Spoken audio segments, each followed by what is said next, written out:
Deyirik ki, Şimali Amerikada yerləşən vulkanlar Reynerdir, Shastadır, daha sonra Kolumadır. Burada Kolumadır. Daha sonra Popocatépetl, Momotombo'dur. Mərkəzi Amerikada olan vulkanlar Toxumulkodur. Cənubi Amerikada olanlar Asantdır. Hansıdır? San Pedro, San Pedro, e, Chimborazo, ən hündür sönmüş vulkandır. Lüliakadır. Hündürlüyü də 6723-dür. Ən hündür fəaliyyətdə olan vulkan hesab olunur. Daha sonra bir də Cotopaxi'dir. Bunlar fəaliyyətdə olan vulkanlardır.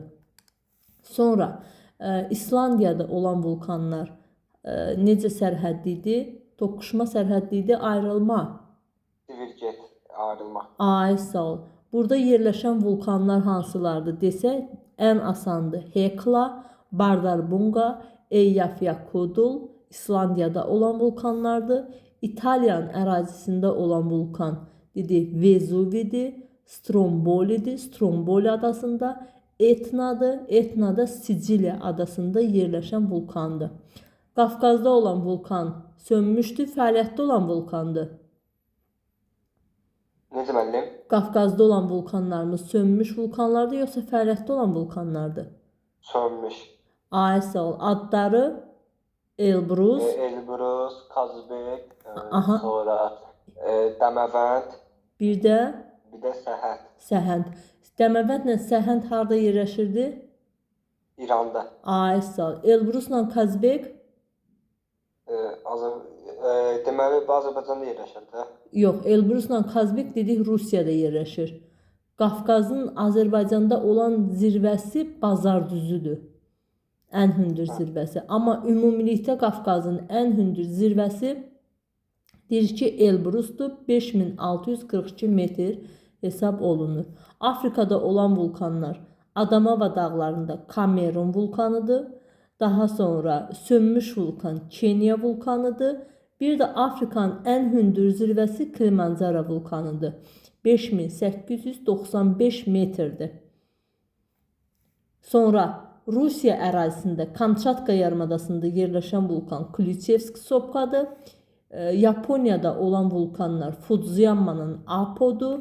Filippində olan vulkanlar Azo Pinatubo'dur.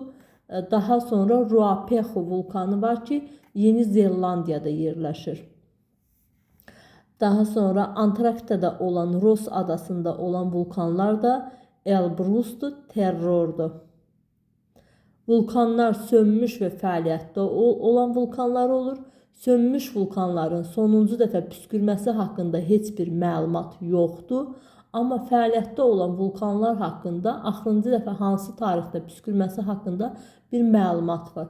Buna görə də vulkanları sönmüş və fəaliyyətdə olan vulkanlar olmaqla iki yerə bölürük.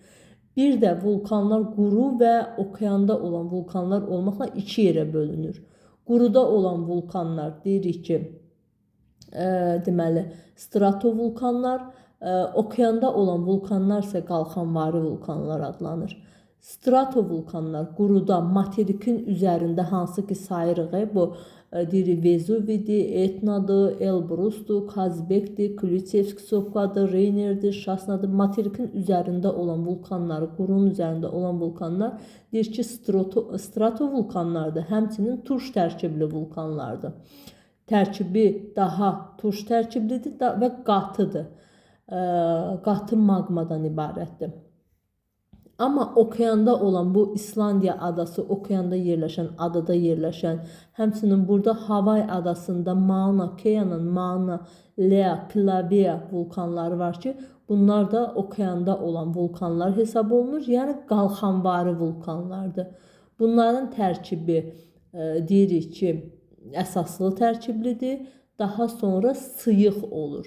Onlar yayılır, püskürür və ətrafa daha asanlıqla yayılır deyirik.